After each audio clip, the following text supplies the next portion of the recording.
Bien, alors j'ai choisi aujourd'hui un sujet qui peut-être est nouveau, ou peut-être pas. Enfin, pour moi, en tout cas, il est ancien, mais il est nouveau par le fait qu'il me préoccupe beaucoup ces derniers temps. Et je dois vous dire que ça fait déjà un certain temps que je suis inquiet du fait que dans notre société israélienne, on ne va pas parler comme les journalistes, la société, on va parler de notre société israélienne, il y a la différence. Dans notre société israélienne, vous savez ce qu'on appelle Ezor Amerkaz, la région du centre. Tel Aviv. Hein, vous savez où c'est, non? Hein? Ah ben oui, Tel Aviv. Hein? Évidemment. C'est-à-dire, comment ça? Quoi, le centre? C'est pas Tel Aviv, le centre. Le centre, c'est Jérusalem. C'est Yerushalayim, le centre. Hein? Non? C'est-à-dire, dans la carte de la distribution du pays aux tribus, par exemple, la tribu centrale, bien entendu, on en dira quelques mots peut-être après, c'est évidemment la tribu de Yehuda. En français, ça s'appelle Judée. Ou Juda, enfin, la Judée. La Judée, c'est ça le centre du peuple, c'est ça le centre du pays, parce que nous avons un centre, bien entendu. Le peuple d'Israël, la géographie d'Israël, comme on le verra si on a le temps, peut-être même le calendrier d'Israël. Enfin, Israël, de façon générale, c'est une identité humaine qui connaît son centre, qui vit en fonction de cette centralité. Nous aurons l'occasion de parler des forces qui habitent depuis toujours. Ne croyez pas que c'est quelque chose de nouveau, qui habite le peuple d'Israël, et il y a à l'intérieur du peuple d'Israël des forces qu'on appelle centrifuges et des forces qu'on appelle centripètes. Bon, on parlera de ça tout à l'heure. On va déjà, donc, je voulais juste justifier pourquoi et comment je suis arrivé, quand on m'a demandé de parler de Yerushalayim, je voulais un petit peu sortir des sentiers battus, comme on dit. Il y a tellement à dire sur Yerushalayim, bien entendu, mais pour moi, de plus en plus, je crois que nous devons d'abord envers nous-mêmes, regarder les réactions qu'on vient d'avoir et qui ne sont pas étonnantes. Hein. Vous étiez tout à fait curieuse de la question stupide qu'on vient de poser, à savoir qu'est-ce que c'est Ezor Amerkaz. Bien sûr, c'est Tel Aviv. Quelle question, quoi? Il y a un problème? Ben oui, il y a un gros problème. Parce que, vous savez, ça ne date pas d'aujourd'hui.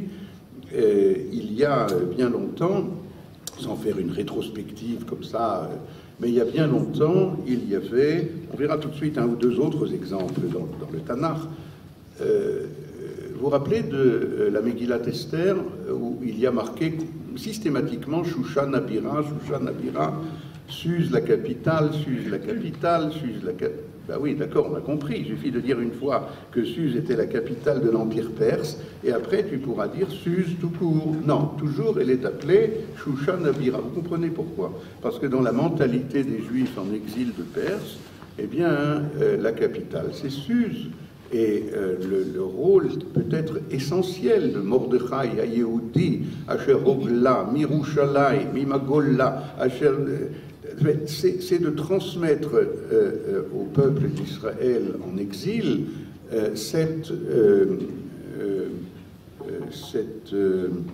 le contraire d'oubli, c'est quoi?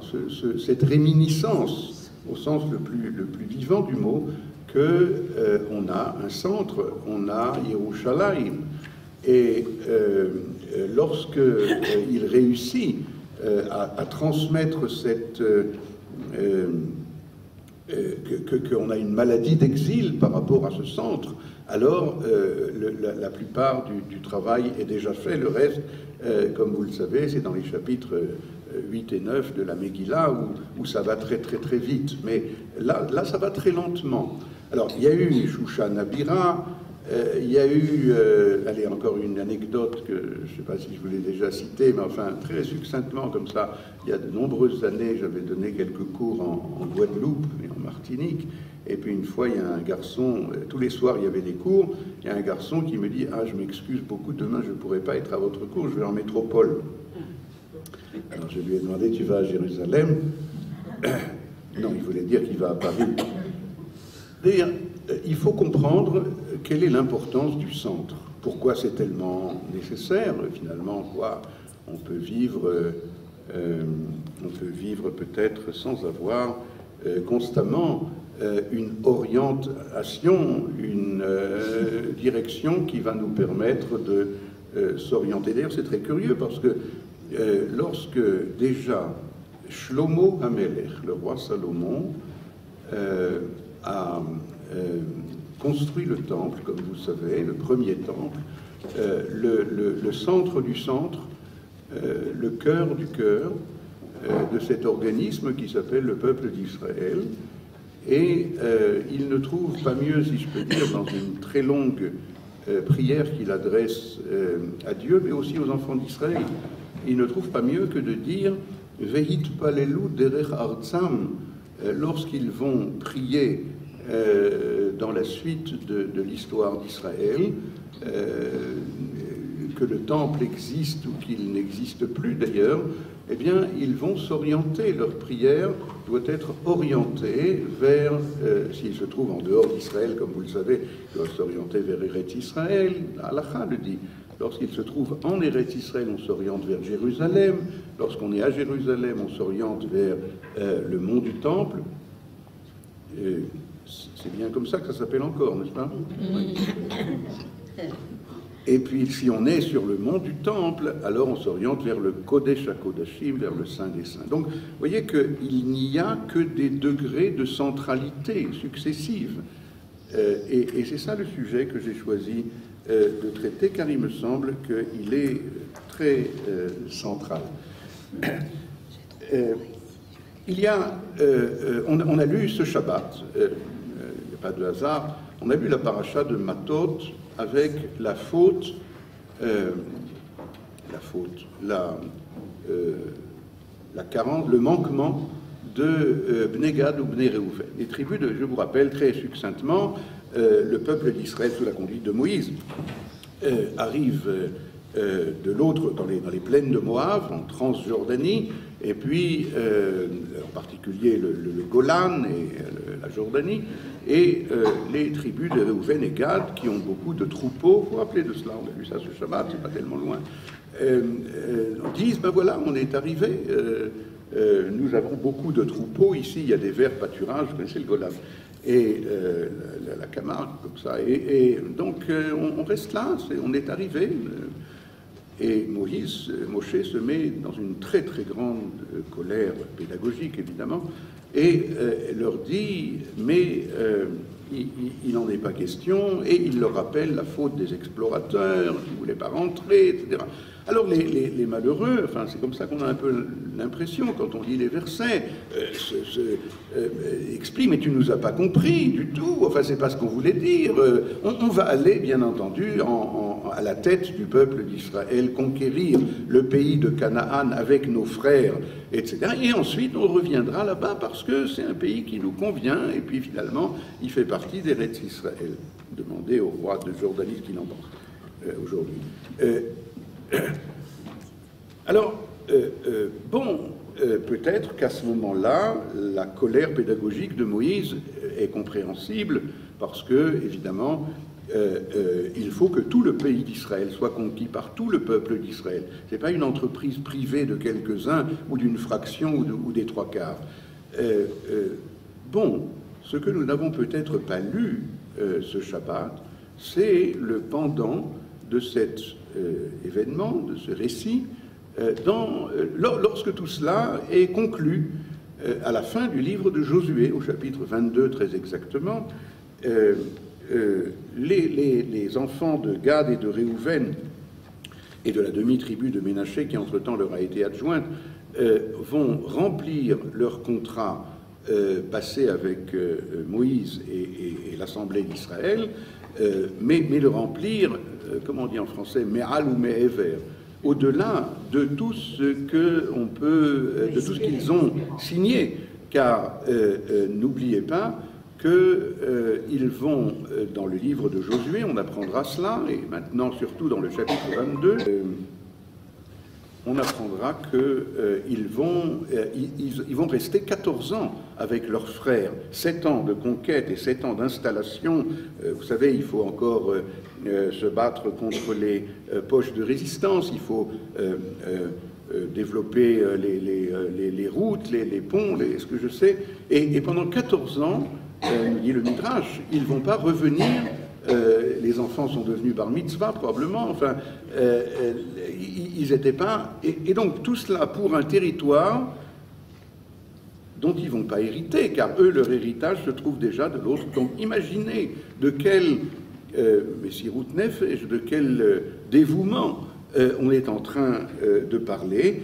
Tout cela étant donné qu'ils seront, on apprend par ailleurs, tout ça je vous cite des midrashim mais on n'a pas le temps, ils vont être le commando, la Sayeret Matkal, le commando directement relié avec Josué. La preuve c'est que dans le chapitre 22 on voit qu'il les a bénis 2 fois et le midrash demande pourquoi les bénir 2 fois, une fois suffit. Au moment où ils ont terminé leur contrat, ils vont revenir maintenant quoi, ils n'ont pas le temps long après leur famille laissée de l'autre côté, etc. Alors si, ils ont bien sûr le temps long, mais il les a quand même bénis 2 fois. Alors le Midrash dit c'est parce que lorsqu'ils sont venus prendre congé de Josué, avec qui ils étaient pendant 14 ans les gardes du corps, enfin, eh bien, Josué les a bénis une première fois, mais il n'a pas pu, Josué, se séparer d'eux. Alors il les a accompagnés encore jusqu'au Jourdain, et là il les a bénis une 2e fois. Autre version dans le Midrash, ils ont pris congé, il les a bénis, mais eux n'ont pas pu se séparer de Josué, alors ils sont restés encore quelques jours, et après il les a bénis. Vous voyez qu'il y a ici, d'ailleurs ça commence, Az Yikra Yoshua, chapitre 22 de Josué. Alors Josué appela Réhouven, Gad, Az Yikra, pour celles qui connaissent un petit peu le style, ça rappelle bien entendu le style de la Shira, Az Yashir Moshe, la Shira Tayam, le cantique de la mer. Et effectivement, il y a un cantique de la fraternité. Je pourrais abondamment encore continuer sur cette première partie du chapitre, mais voilà que tout à coup, les choses changent.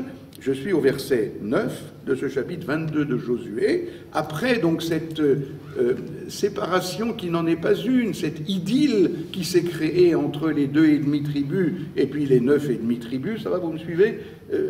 Faites-moi plaisir, interrompez-moi de temps en temps, ça m'aidera. Oui? Oui?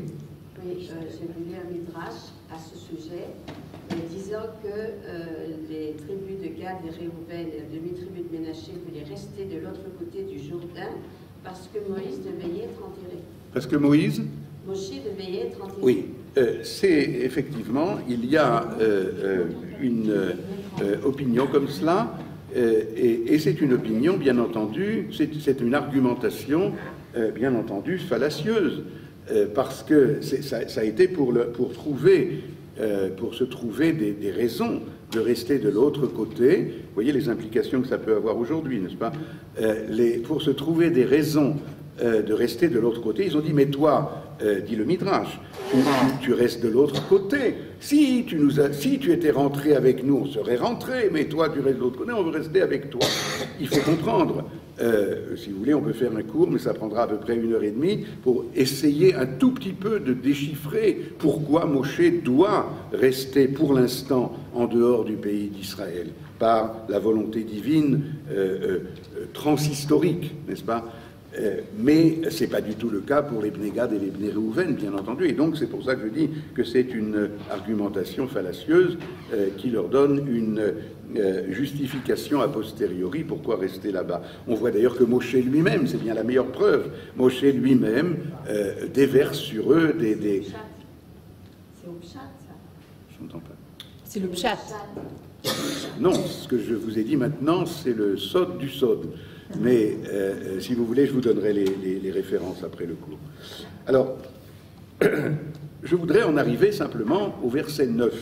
Donc après, vous vous rappelez, donc la première partie du chapitre, l'idylle, vous avez rempli votre contrat au-delà de tout ce qu'on peut imaginer, et puis tout à coup, Vayashuvu vayelchu bnei Israël ou bnei Gad v'chatzi shevet ha-Menaché. Donc les 2,5 tribus sont revenus Me'et bnei Israël, ils ont quitté le peuple d'Israël, Mishilo.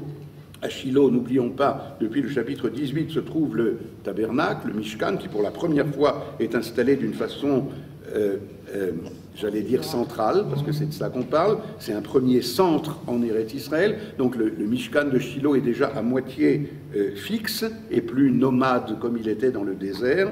D'accord ? La Lechet et l'Eretz Gilad pour aller vers le pays de Gilad, et l'Eretz Achuzatam, Cherno Chazou, Ba Alpi Hashem Beyad Moshe, le pays de leur possession, qu'ils ont possédé d'après l'autorisation de Moïse, d'après l'autorisation divine par la bouche de Moïse. Et alors, Vayavo El Glilot à Yarden, ils sont venus sur les rives du Jourdain, à Sherberet Canaan, du côté de Canaan, Vayivnu, et ils ont construit, Venegad ou Bnerouel Radichet Amnaché, Sham Misbeach à la Yarden. Ils ont construit un hôtel, A-U-T-E-L évidemment, pas l'autre. Ils ont construit un hôtel sur le Jourdain, Misbeach Gadol les marais, en plus un Misbeach qui était grand à être vu. Pourquoi ? Alors, ils vont expliquer, je vais très vite parce qu'on a d'autres choses à voir, mais dans la suite du chapitre, qui sera terrible comme on va voir, ils vont s'expliquer finalement, ils vont se justifier, ils vont dire, mais vous savez pas pourquoi on a construit cela, on a construit en tant qu'une réplique du Misbéar qui se trouve à Shiloh, au centre, on dirait aujourd'hui à Jérusalem, enfin... Et pour ne pas, et ils vont expliquer après, pour que dans X générations plus tard, vos enfants ou vos arrière-petits-enfants à vous ne disent pas à nos arrière-petits-enfants à nous qu'on ne fait plus partie du même peuple, on ne fait plus partie de la même Torah, on ne fait plus partie du même centre. Puisqu'il y a le Jourdain, c'est un niveau d'Eretz Israël qui est différent. Il faudrait rentrer dans tous les détails, mais supposons qu'ils sont connus. Alors, ils ont donc construit une espèce de, comment dire, andarta, de monument du souvenir, de la fraternité. Ça, c'est ce qu'ils ont construit, n'est-ce pas? Perdez pas le fil. Vayishme'u bnei Israël. Alors les enfants d'Israël ont entendu les morts. C'est-à-dire la rumeur publique a dit « Hine, ça y est, Banou bnei Reuven ou bnei Gad v'Radis shevet ha-Menashe ha-Misbeach » Les enfants de Gad et Reuven ont construit Eux, ils ont construit Misbeach, comment ça s'appelle en français? Article indéfini, comme ça, oui. Et puis article défini. Alors, la rumeur a dit ils ont construit vous comprenez ce que veut dire Le centre, tout dire. Un Misbéach à la place du Misbéach. C'est ça que ça veut dire Et El Moul Eretz Canaan. Et alors tout de suite, ça s'appelle en vis-à-vis du pays de Canaan. Alors que le texte nous disait qu'ils ont construit dans Eretz Canaan. Non, ils ont construit en vis-à-vis, dans le sens, voilà, c'est l'adversité, c'est la... El Moul Eretz Canaan, El Glilot Yarden, El Ever Bnei Israël, en face, en vis-à-vis du peuple d'Israël. Et ça se termine d'une façon que Vayishme'u Bnei Israël, la rumeur a parcouru le peuple d'Israël, Vayikahalou, ils se sont rassemblés. Kol Adat Bnei Israël, de qui on parle? Toute l'assemblée, 9 tribus et demie. Tout à coup s'appelle toute l'assemblée Shiloh. Ils se sont rassemblés à Shiloh comme s'ils voulaient protéger le centre, défendre le centre. La halot alehem la tzava, pour monter contre eux en guerre. Comment ça en guerre? Comment ça en guerre? Les frères qui ont combattu pendant 4... Quoi, tu as oublié ce qu'on a lu seulement dans les versets précédents? Et la fraternité, les médailles, les bénédictions, on n'arrive pas à se séparer. Tout ça a disparu ils ont construit en l'espace d'une journée, lorsque la rumeur a dit « Ah, ils veulent construire un centre à la place du centre. » Encore une fois, il y a beaucoup, beaucoup à étudier. Par exemple, il faudra se demander, mais ce n'est pas mon propos maintenant, on n'a pas le temps, pourquoi est-ce que c'est quelque chose qui arrive justement, Bnei Gad, Réhouven, Ménaché, qui ont un point commun, c'est qu'ils sont tous les trois des aînés. Bon, alors, c'est un problème d'aînés, un problème... Mais ça, c'est quelque chose pour une autre intervention. En tout cas, il y a énormément à approfondir là-dedans, mais j'ai choisi, d'abord parce que c'est la paracha de la semaine dernière, et puis parce qu'il me semble qu'il y a ici, d'une façon très percutante, très douloureuse aussi, quelque chose qui traverse l'histoire de notre peuple et dont il est absolument nécessaire de prendre connaissance, ensuite conscience, et de commencer, je pense que ça n'a pas commencé maintenant, mais d'être vigilant. Voilà. Lorsque, je rappelle, encore une fois, c'est anecdotique, Ezor HaMerkaz, la région centrale, comme on dit, dans la société israélienne, mais c'est tellement ancré maintenant que même dans les milieux, je ne sais pas comment on dit ça, religieux, même dans des milieux sionistes, religieux, au sein de... Alors, bon, peut-être c'est une vigilance extrême, mais je crois qu'il faut faire attention. Oui. Excusez-moi une ignorance, mais est-ce qu'ils sont partis en guerre finalement? Alors finalement, ils sont partis en guerre. Oui, non, mais vous faites bien. Ils sont partis en guerre oralement. On leur envoie pas plus et pas moins que Pinchas ben Elazar à Cohen. Ça vous dit quelque chose? C'était pas un tendre parlementaire, hein? Et dans les versets, vous les lirez, dans les versets qui suivent, une dizaine de versets, il leur dit par exemple, Im temea eretz achuzatrem, si votre pays est impur, venez rejoindre notre pays. Vous, nous, enfin, 9,5 tribus, ça devient toute l'assemblée d'Israël. Et puis finalement, battus, encore une fois, pas dans le sens militaire, mais ils étaient prêts à cela, comme ils s'avèrent à la fin. Ils viennent penauds, enfin je sais pas comment on dit, douloureux. Hey, l'Elohim Hachem, disent-ils, ils prennent Dieu à témoin. Est-ce que c'était cela notre... Alors ils viennent leur expliquer. Et après qu'ils leur expliquent, alors les tribus disent, c'était ça. Ben alors, Vayita Vadavar Beine, la chose a été bonne aux yeux du reste du peuple, et ils n'ont pas parlé de les détruire, comme ça dit le verset, comme ils avaient pensé dans un premier temps. Mais attends, je ne comprends pas. Si déjà tu es prêt à entendre ce qu'ils ont... Eh bien, entends d'abord, tu n'as pas besoin de pointer tous les canons et tous les chars et tout, etc. Et de leur déverser toutes les malédictions. Écoute-les d'abord. Il y a une... comment dire en français? Il y a une espèce de... quelque chose de viscéral là-dedans. Et c'est de cela que je voudrais parler. Pourquoi est-ce qu'il faut protéger? Non, protéger, bon, ça commence par là, le centre. Mais il faut développer le centre, il faut, et c'est là que j'en arriverai, éduquer au centre. C'est éduquer soi-même d'abord, et puis éduquer peut-être d'autres à la notion de centralité. Regardez, on va maintenant, je ne sais pas jusqu'à quelle heure on a exactement, mais on rentre dans le... Oui? Comment? Le Misbéach. Oui. C'est quoi la question? Hein? Le Misbéach, c'est ça, effectivement. D'ailleurs, on le dit dans nos prières de Rosh Chodesh, on l'a dit aujourd'hui, Misbéach, Hadash, etc., etc. Si on fait attention au Moussaf de Rosh Chodesh, on verra que ça ne parle que de cela. Ça ne parle que restaure le centre vital du peuple d'Israël. C'est ça la destruction. J'en dirai quelques mots bientôt sur les différentes stratégies, et ce sont des stratégies culturelles, politiques, religieuses et autres pour nous déconnecter de notre centre. Et voilà. Oui.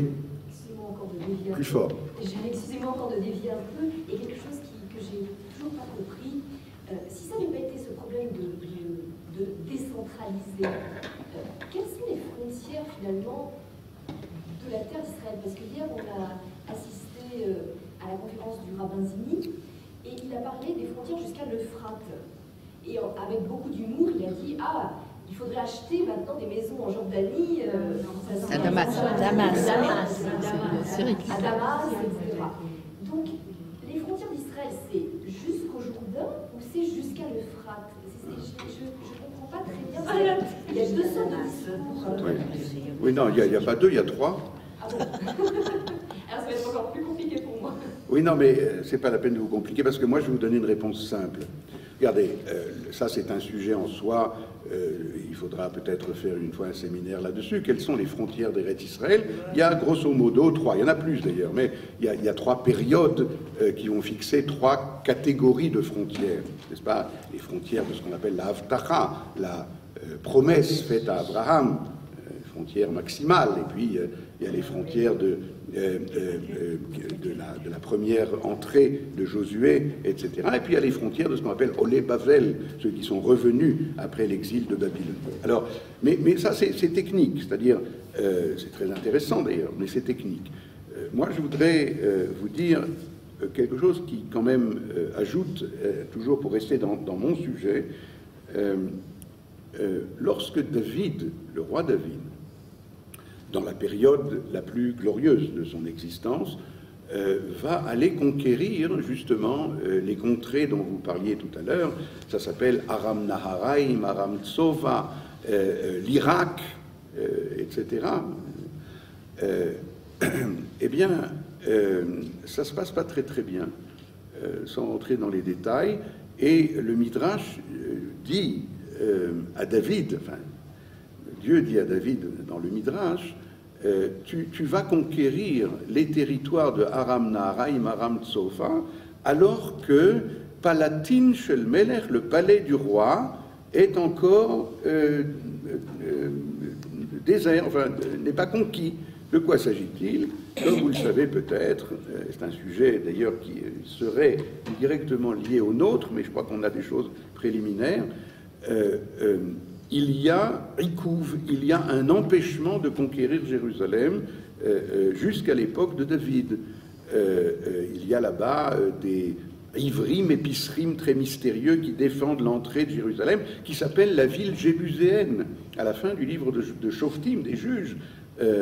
Dans l'épisode qu'on appelle la concubine Akiva, là on voit qu'ils arrivent devant la ville de Jébus, et il s'agit de Yerushalayim, mais elle ne peut pas encore être conquise. Il y a un empêchement suite à un serment que Abraham avait fait au roi de Philistine. Bon, tout cela sont des choses, évidemment, ça demande beaucoup plus d'études, mais je crois qu'il y a justement, pour résumer ce que je viens de dire, cette notion qu'il faut d'abord conquérir le centre, et alors la Kedusha, la sainteté d'Eretz Israël, se répand aussi à la périphérie. C'est le cas de nos gars des Réhouven, qui, eux, voulaient s'installer à la périphérie, et ça a été perçu comme « Ah, vous voulez établir un centre à la place du centre ».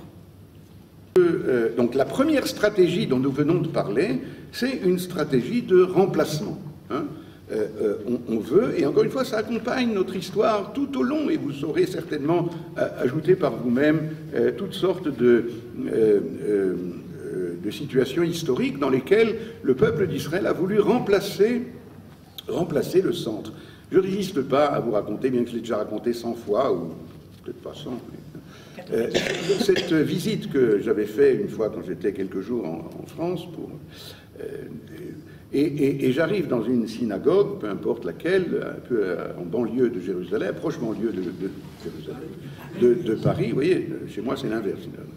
Et le Shabbat matin, parce que je faisais plusieurs synagogues comme ça, et je devais faire une dracha là-bas. Eux, ils étaient déjà, après la lecture de la Torah, il y a plein de monde, beaucoup de juifs, très comme ça, vous savez, Shabbat. Et tout à coup, je rentre pour la première fois dans cette synagogue, Shabbat, et je tombe en arrêt parce que je vois sur 3 murs des photos des pierres du Kotel en grandeur nature. Trois murs, je tombe devant le Kotel, quoi. C'est bien. À Pantin. C'est un des Et, centres. si je me rappelle bien. Alors, je n'ai pas pu m'empêcher, je leur ai dit, mais ôtez-moi d'un doute. Si vous avez le Kotel en grandeur nature, c'est parce que vous ne pouvez pas sans le Kotel une seconde. Et donc, à Motsai Shabbat, on va tous revenir. Ou bien est-ce que c'est parce que vous avez mis le Kotel chez vous, alors? Non, mais on peut, ça fait sourire. Vous vous rendez pas compte combien, et je vais essayer d'en donner quelques... Parce que finalement, les stratégies sont multiples, les stratégies de déconnexion du peuple d'Israël de son centre. Elles sont multiples. On a vu donc la stratégie du remplacement. Avant cela, il y avait la stratégie de l'oubli, évidemment.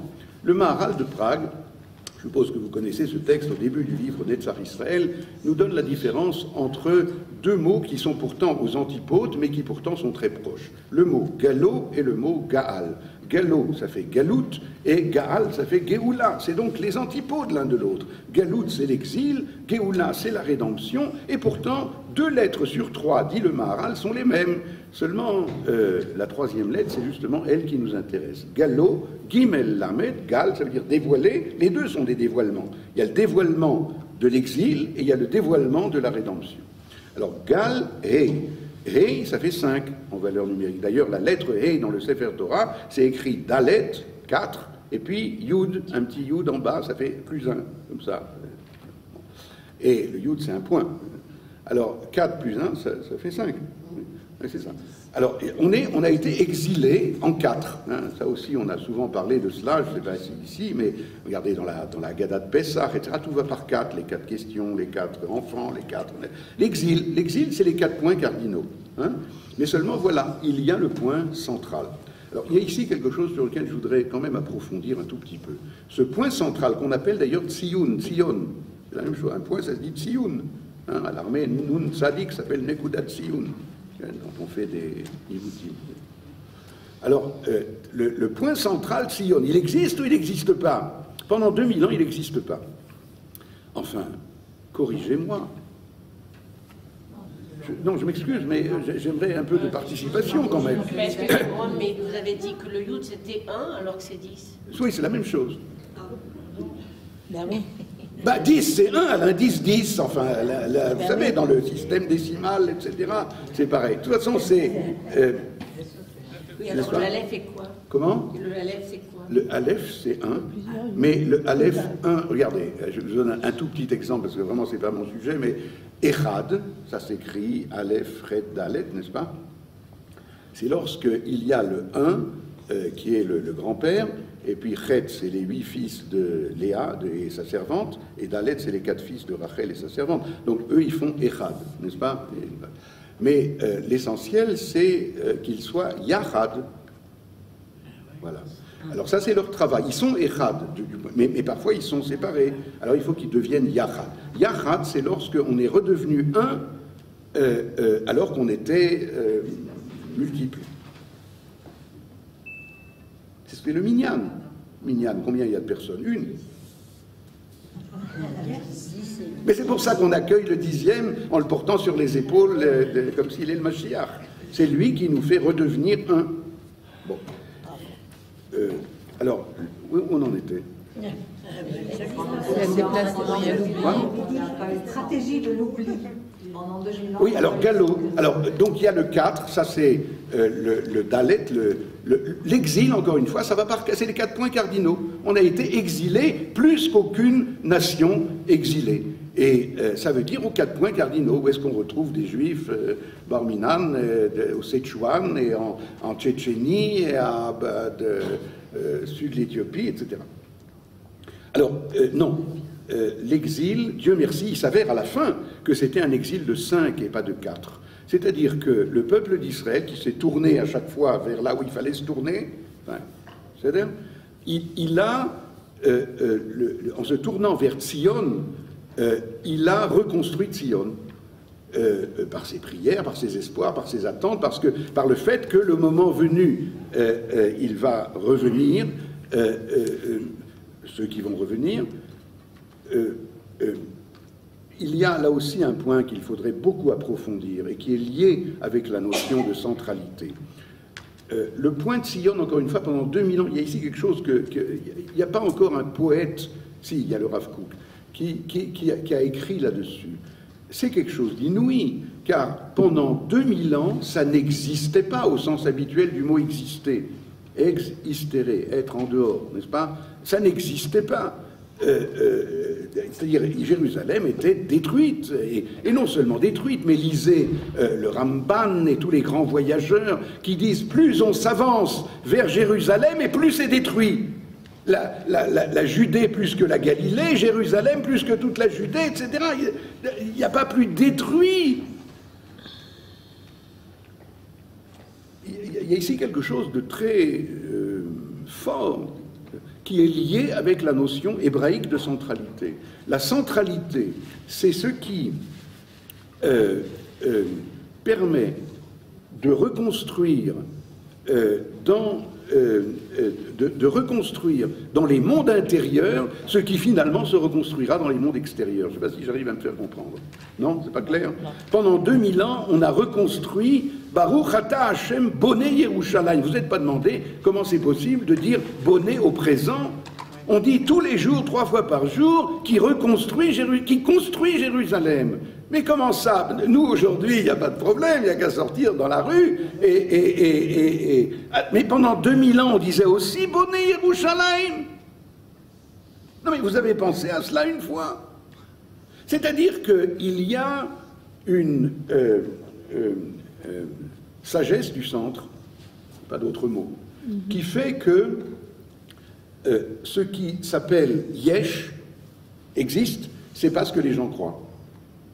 Le Yesh, c'est d'abord le Yesh intérieur, le Yesh des prières, le Yesh de la réalité transhistorique, au-delà de l'histoire, éternelle, pardon, la réalité d'éternité qui n'est pas sujette à tous les avatars de l'histoire de l'UNESCO et d'autres...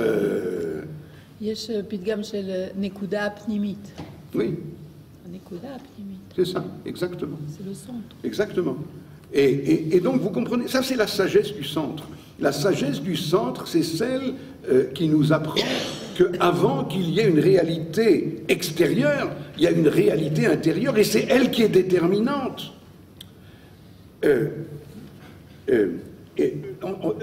C'est tellement vrai que ça a même diffusé dans les langues étrangères.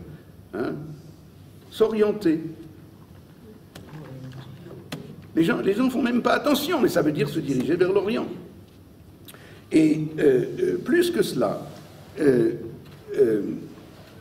le peuple d'Israël, donc, va, grâce à ce que j'appelle donc la sagesse du centre, va petit à petit se réorienter, savoir que tous les espoirs ne sont pas perdus, et le moment venu, la force, comme ça explique le Maharal de Prague à propos du mot gallo, gal, hey, ça n'est plus, ça n'a jamais été un exil de 4, mais c'est un exil de 5. Et si c'est un exil de 5, alors on pourra, avec l'aide de Dieu, vaincre l'oubli. Car l'oubli qu'il y a un centre, Shushan Abira, vous vous rappelez, la Suze, la capitale, la métropole, eh bien, l'oubli qu'il y a un centre, c'est le danger le plus grave qui guette l'identité d'Israël en oubli de son existence. C'est ça, oui. C'est ça la 5e dimension. C'est exactement la 5e dimension, et cette 5e dimension, elle est toujours une dimension de Géoula, de délivrance.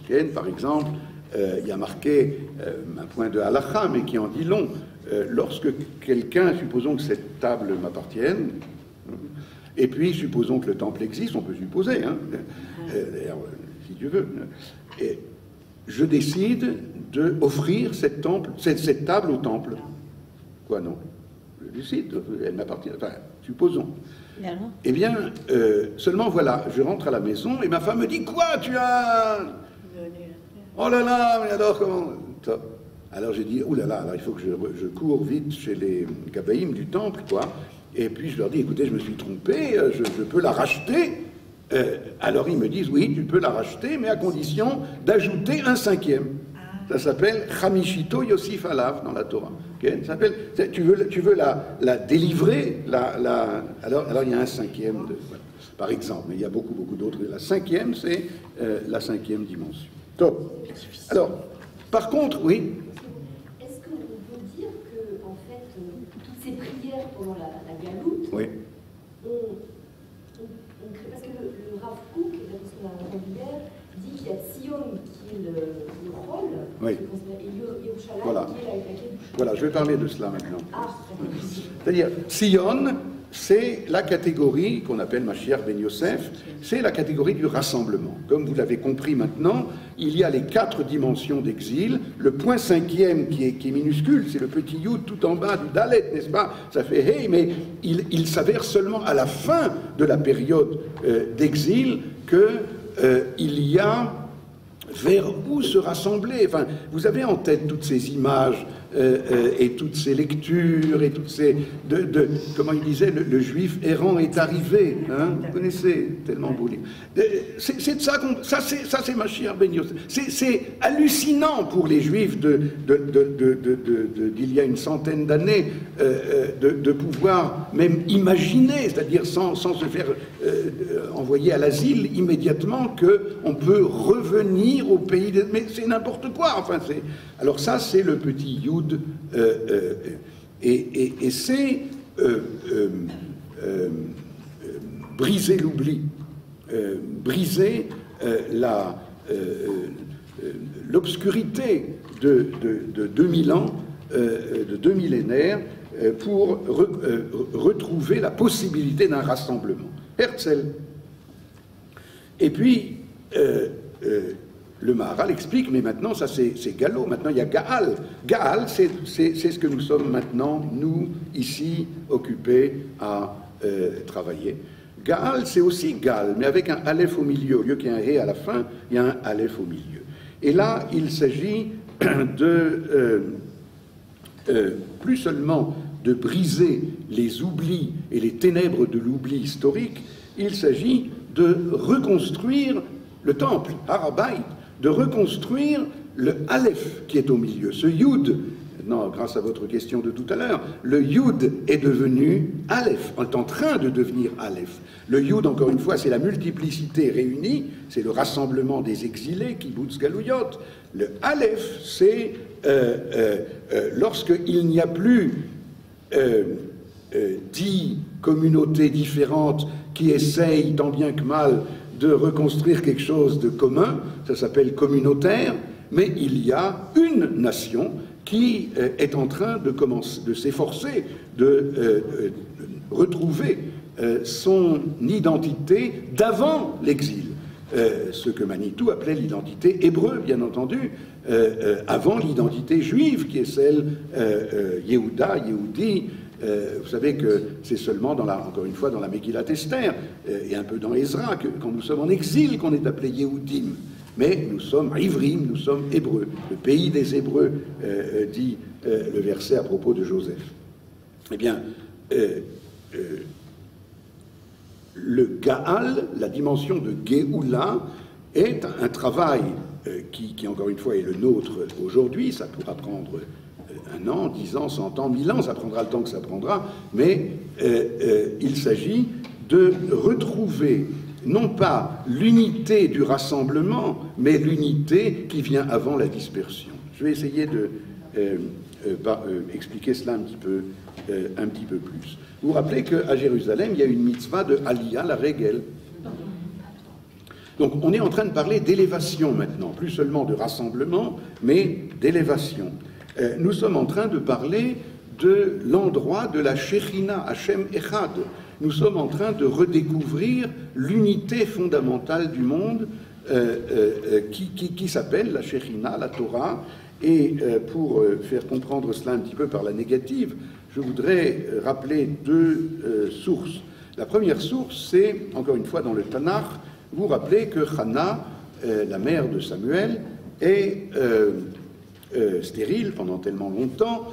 D'elle, on va apprendre énormément de choses concernant l'impossibilité provisoire, même si elle est longuement provisoire, d'accoucher historiquement, car c'est pas seulement Hannah qui est stérile, mais la Knesset Israël, comme on dit, le peuple d'Israël est appelé et comparé à une femme stérile, et il y a un empêchement de concevoir pendant tout le temps où il y a un empêchement. Et puis voilà que finalement, elle a cet enfant extraordinaire, comparable à Moïse et à Aaron, qui s'appelle Shmuel. Et puis, lorsqu'il a 2 ans et demi, eh bien, elle l'emmène à Shiloh. Shiloh, on en a parlé tout à l'heure, c'est l'ancêtre de Jérusalem, c'est le centre, le premier centre d'Eretz Israël à proprement parler. Alors, elle l'emmène à Shiloh. Et c'est très bien, pourquoi pas? Et non, mais tous ceux, toutes celles qui connaissent un petit peu les versets comprennent très bien pourquoi pas. À quoi je pense?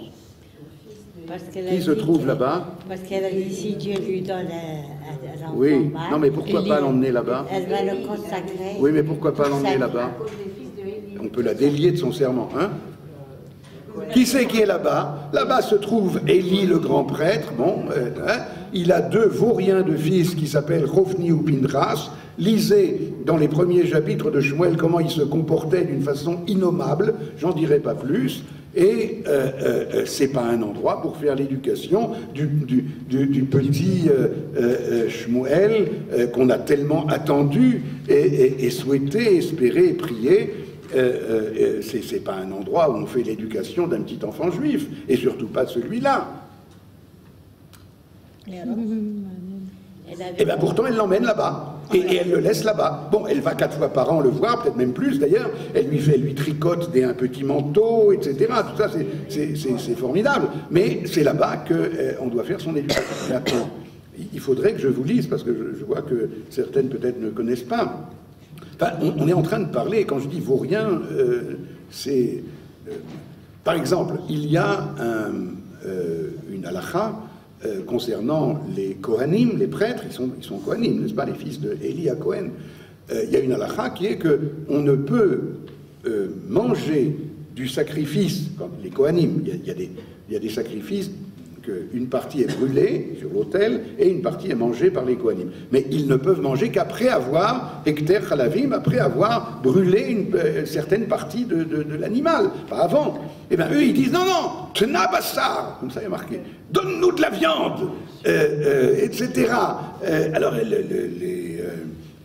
les malheureux qui apportaient disaient, mais d'abord tu veux peut-être pas quand même, si ça te déplaît pas, une espèce de... Alors il disait, non, maintenant, atatiten, maintenant tu me donnes... il frappait enfin, une espèce de violence, pas seulement verbale peut-être, il y a différentes opinions, mais c'est pas là-bas qu'on fait une éducation. Et puis surtout qu'il a des parents, Hannah et Elkana, qui sont tous les 2 des prophètes, mais de la plus haute envergure de l'époque, qui ont un mérite extraordinaire, qui eux sont des éducateurs. Les Midrashim, Tana de Eliaou, merveilleux là-dessus, des éducateurs nés. Alors pourquoi elle envoyait à... Vous avez compris la question? C'est une question très, très difficile. Comment? Parce que c'est là où elle a prié pour avoir ce bébé. C'est là où il y a la shrina. On comprend pas, il vaut mieux comprendre évidemment, c'est-à-dire ça s'étudie, mais c'est là qu'il y a la shrina. Et je vais tout de suite vous donner un autre exemple comparable, bien que dans une période complètement différente. Alors évidemment qu'il va falloir prendre toutes les mesures, de protection, etc. Mais nous sommes en train de parler de la rencontre, la mitzvah de Aliyah la Regel, la mitzvah de, comment on dit ça en français, de pèlerinage. Aliyah la Regel, c'est pèlerinage. Hein? Le problème, la mitzvah de Aliyah la Regel, c'est pas pèlerinage. Pèlerinage, ça indique qu'on va marcher. Qu'est-ce que ça veut dire Est-ce qu'il pèlerinage? marchait ou il avait des recours? Non, la mitzvah de Aliyah la Regel, c'est lire hot veleraot. Voir et Marcher être à vu. pied. Hein? Oui, non, mais c'est voir et être vu. Ça veut dire on va rencontrer l'unité, la globalité du peuple d'Israël. C'est une expérience plus éducative que toutes les dizaines de traités talmudiques que je pourrais apprendre. Par ailleurs, il faut apprendre les traités talmudiques, mais c'est une expérience spirituelle, je ne sais pas comment on dit, à la fois d'ailleurs sociale et spirituelle. C'est ça justement la grandeur de cet événement, qui est à la fois dans le domaine social et dans le domaine spirituel. Pardon? Ils venaient avec leur korbanot et leur bikurim. Oui, alors il y a, vous avez raison, le Rambam dit le temple existe pour deux fonctions. En général, on sait que le temple existe pour les sacrifices, n'est-ce pas? Mais le Rambam dit au moins autant il existe pour cette expérience de la rencontre avec le centre. Pas seulement le centre géographique, vous l'avez compris maintenant, pas seulement le centre. Le centre, ça veut dire rencontrer la globalité, rencontrer l'unité divine du peuple d'Israël. Les mots sont faibles, surtout quand on parle français.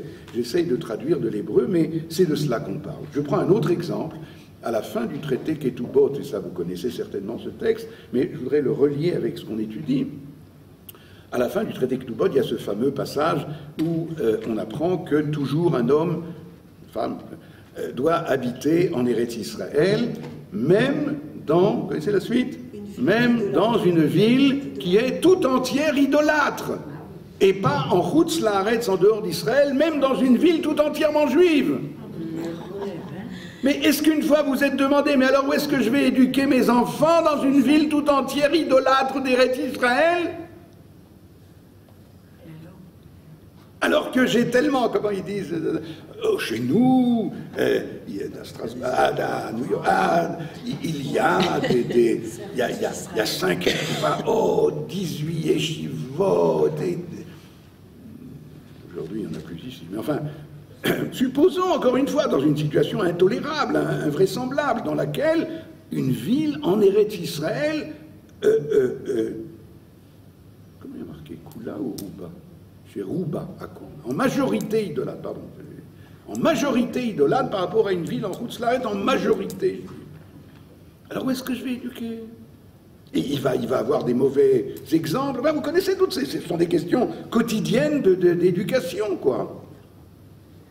Et pourtant, la Gemara et la Halakha, car le Rambam dit toujours il doit habiter dans une ville, etc. Bon, alors à toi maintenant de remonter les manches et de travailler très dur pour qu'il ne soit pas influencé par l'idolâtrie. Mais la question ne se pose même pas que c'est en Eretz Israël et pas en Chutz Laaretz. C'est à Shiloh et pas à Rama. C'est à... Vous avez compris? Pourquoi? Parce que la rencontre avec la Shekhinah, la rencontre... C'est ça la Géoula. La Géoula, ce que nous avons entamé tout à l'heure, cette reconstruction, il y a en littérature, vous avez entendu parler de Ferdinand de Saussure, il y a ce qu'on appelle le reconstructionnisme. Bon, ça c'est pour les goïms. Notre reconstructionnisme à nous, c'est ça. Il s'agit de reconstruire cette, comment dire en français, gagouim, languissement. Languir la Shekhinah, languir l'unité, l'unité fondamentale. Vous avez compris qu'il y a deux genres d'unité. Il y a l'unité du Yachad et il y a l'unité du Echad. Je remercie cette dame qui est partie entre-temps, qui me permet effectivement d'appeler ça. L'unité du Yachad, c'est l'unité de Mashiach ben Yosef, du regroupement, nous avions oublié, maintenant on se rappelle, alors on est sur le départ. Vous connaissez ces films du Mella, on voit ça à Beta Tfutzot, à Tel Aviv. Il y a des petits films, des clips comme ça, lorsque l'envoyé de l'agence juive arrivait dans les petits villages du sud de l'Atlas, etc., au Maroc, etc., en l'espace de 5 minutes, tout le village juif était, pas sur les valises, parce qu'ils n'avaient pas de valises, quelques baluchons, rien. Enfin, tu es venu, on t'attendait, quoi.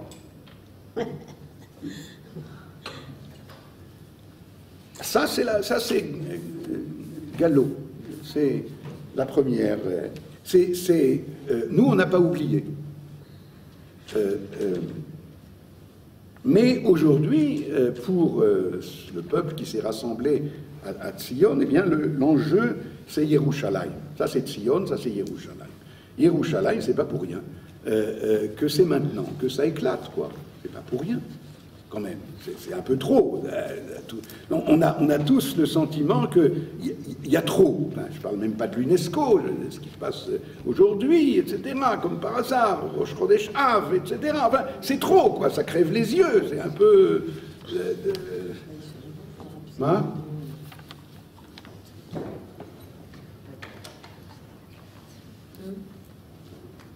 Des détecteurs de métaux.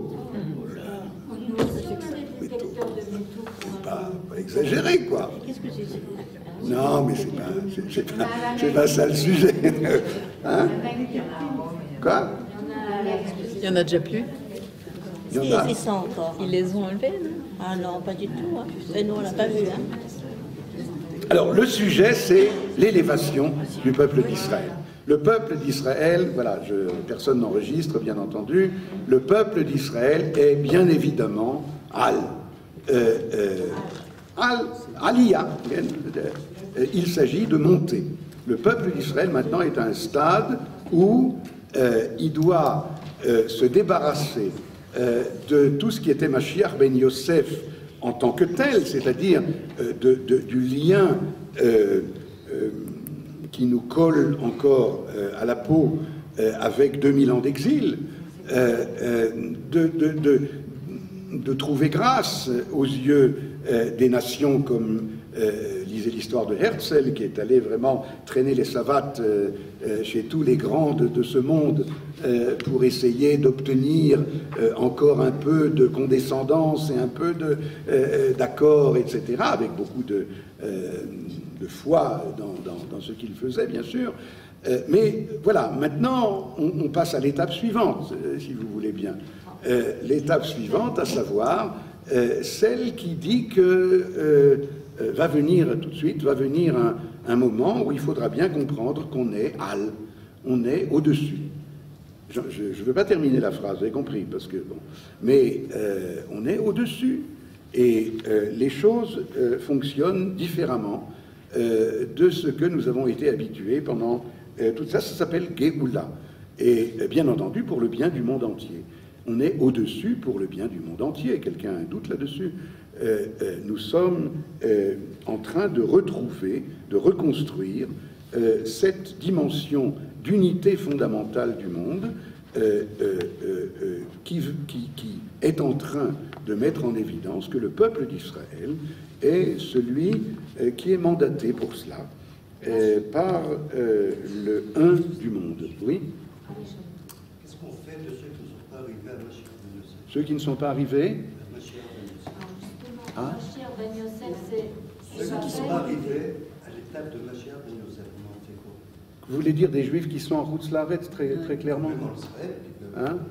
En Eretz Israël, c'est pas pareil. Ils sont en dehors. Qu'est-ce que vous préférez, vous? Un juif sioniste en dehors ou un juif non sioniste ici?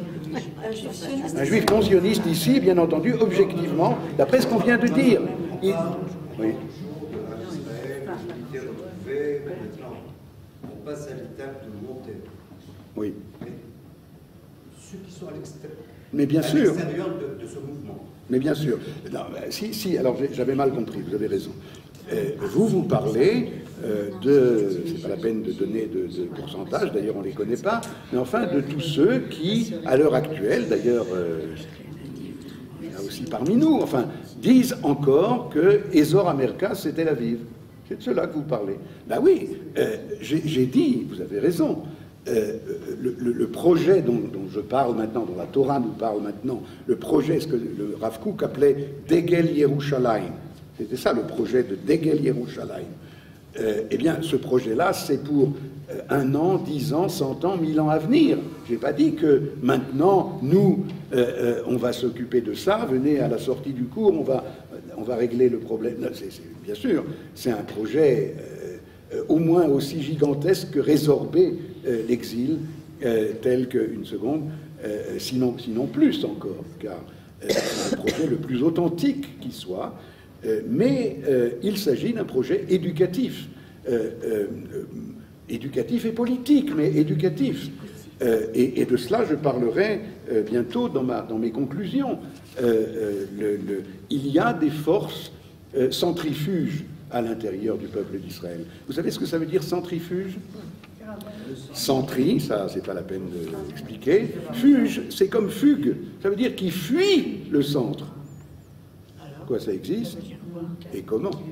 Des forces centrifuges, il y en a à l'extérieur de notre peuple, et il y en a à l'intérieur de notre peuple.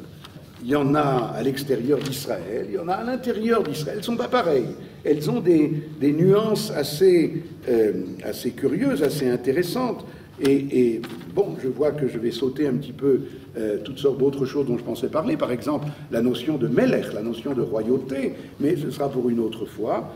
Je crois que, oui, je voudrais essayer de résumer les différentes stratégies existantes dans l'ordre des forces contre lesquelles il faut lutter, qui sont des forces centrifuges, si on veut améliorer, intensifier les forces centripètes, n'est-ce pas? C'est-à-dire de retrouvailles avec le centre.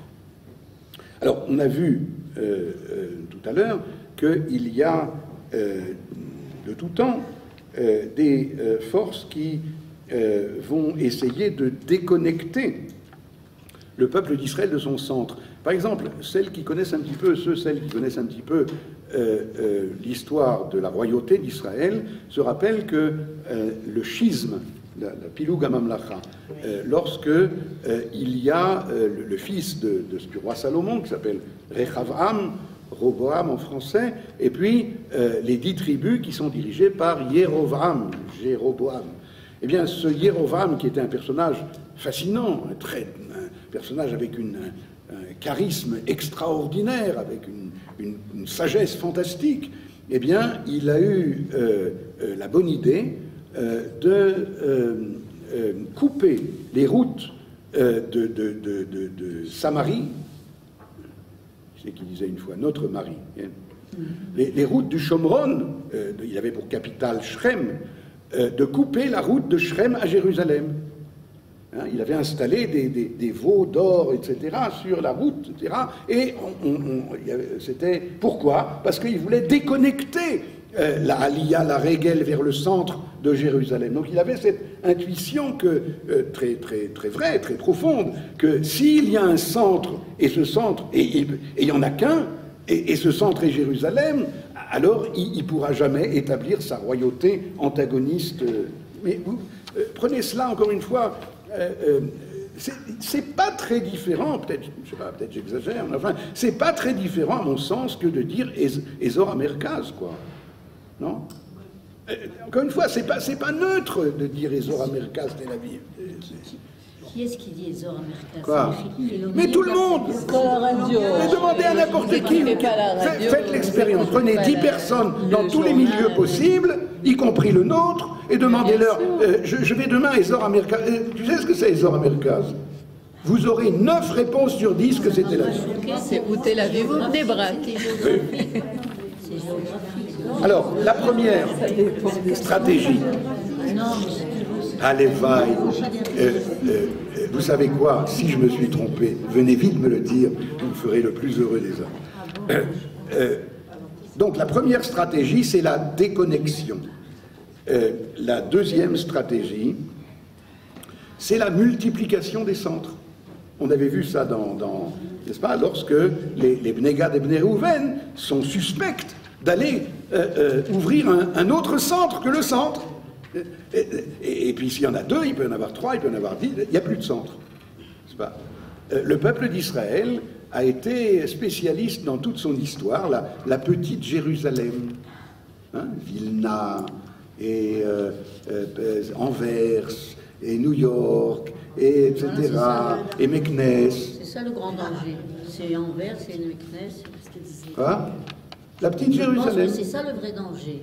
C'est quand des représentants, je voudrais parler un peu du Rav Yoel Tenenbaum qui va dans les communautés orthodoxes et qui est accueilli à bras ouverts dans les communautés orthodoxes de France et qui se permet de dire il faut pas monter parce que c'est un danger.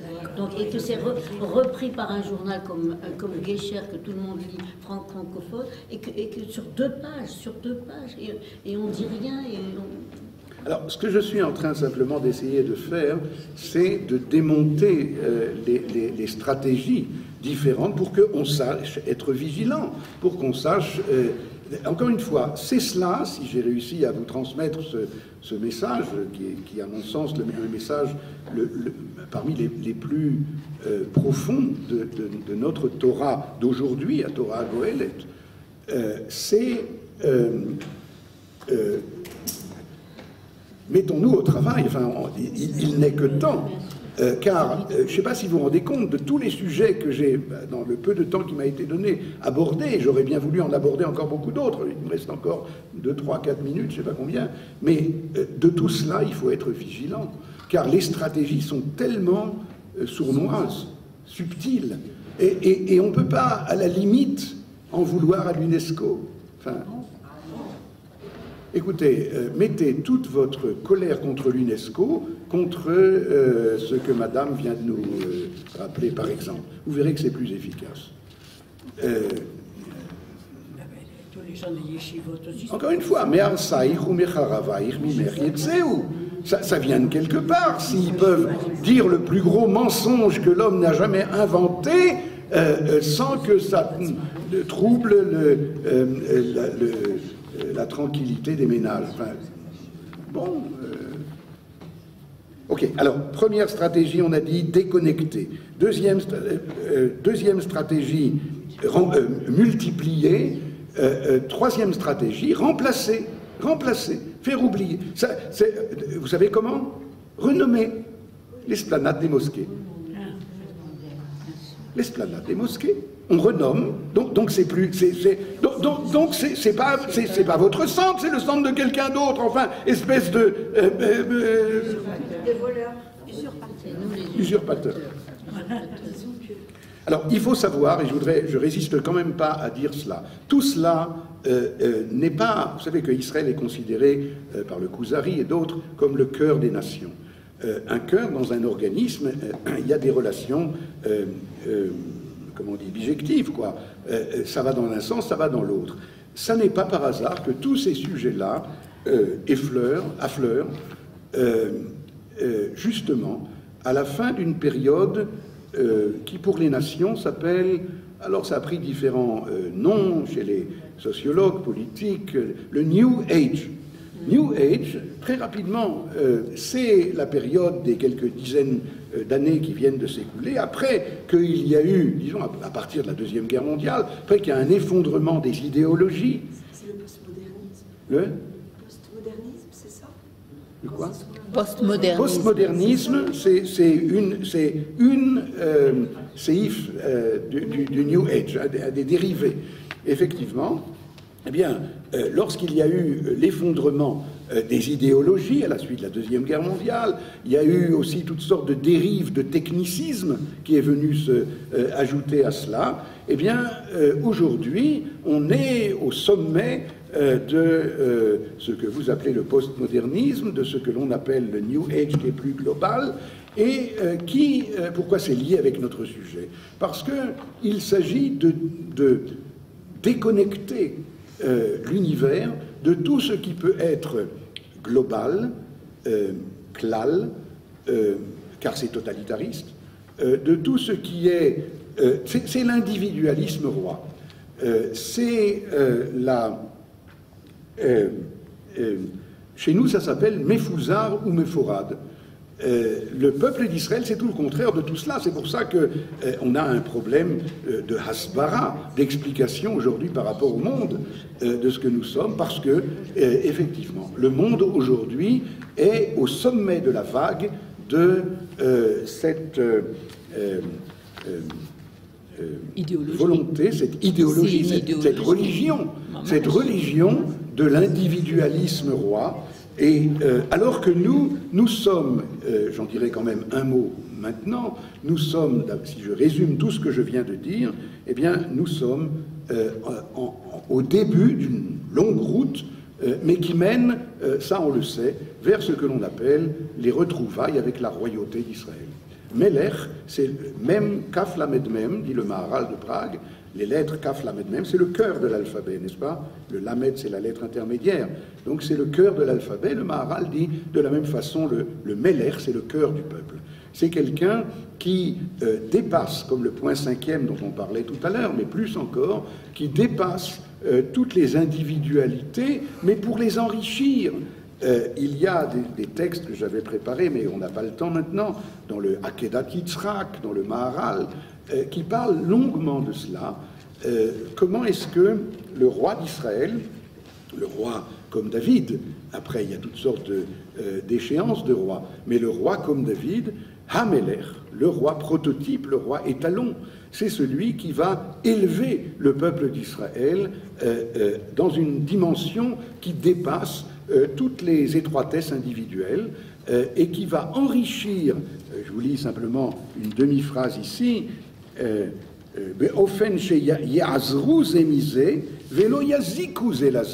d'une façon, dit le Akedat Yitzhak, d'une façon qu'ils vont s'enrichir l'un l'autre et pas se yaziku, et pas se porter préjudice l'un l'autre, etc.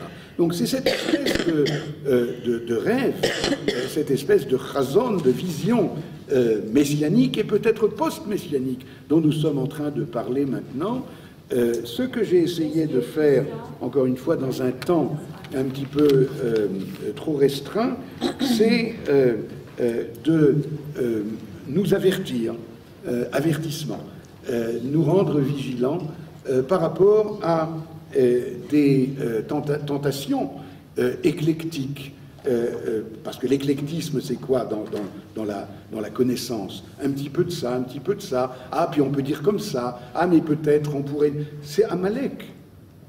Car lorsqu'il y a 1001 façons de dire, qui toutes peuvent être vraies, comment il y a dans les stickerim dans notre société israélienne, on a un tout petit peu changé un mot seulement. Non pas tzadik be'emunato yichye, ce que dit le verset, un juste vivra de sa foi, mais on dit dans les stickers qu'on accroche aux voitures, comment on dit?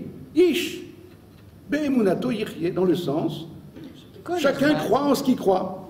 Vous avez compris comment on galvaude hein? Chacun croit en ce qu'il croit et c'est légitime. Ça, c'est le post. Ça, c'est le postmodernisme. Eh bien, le postmodernisme dans les idéologies, le postmodernisme dans l'individualisme à outrance, tout cela vient du fait que nous avons oublié que nous avons un centre. Il y a une éducation de nous-mêmes d'abord, encore une fois, et puis éventuellement des autres, qui consiste d'abord à peut-être à reprendre tout simplement, ça c'est à portée de chacun. Quand quelqu'un parlera des Zora Merkaz, je lui dis « Hey !» Moi je sais que je suis devenu... Mais bon, bien sûr, c'est juste un tout petit exemple, parce que ce sera peut-être une introduction à parler juste quoi, c'est pas... C'est une bonne introduction, par exemple. Oui? Excusez-moi, j'ai juste une question qui me reste. Vous n'avez qu'une question? Non, non, j'en ai plein, mais d'accord. Vous avez dit que c'est mieux un Riloni qui est en Israël, etc., qu'un juif dati en diaspora. Qu'est-ce que, par exemple, entre Shlomo Sand, qui dit pique-pan, qui falsifie cette histoire, et quelqu'un, par exemple, nous on a suivi l'enseignement d'un Israélien qui est en diaspora, et qui est par son enseignement, amène au judaïsme des gens qui n'étaient pas juifs, ou qui ramènent au judaïsme des juifs qui étaient complètement. Et moi, pour moi, je trouve que c'est mieux ce que fait cet homme-là que Shlomo Sand. Alors, je vous donne votre phrase. Est-ce qu'il y a des nuances dans ce que vous voulez dire? Ou est-ce que vraiment c'est quand même mieux quelqu'un qui est presque l'ennemi, un juif, qui en est un Israélien qui est l'ennemi que une fois on a posé la question à Manitou, c'est Roli Bracha, est-ce qu'il vaut mieux un juif non religieux en Israël ou un juif religieux en Chutz Laaretz? Il a répondu, on ne peut pas être normal.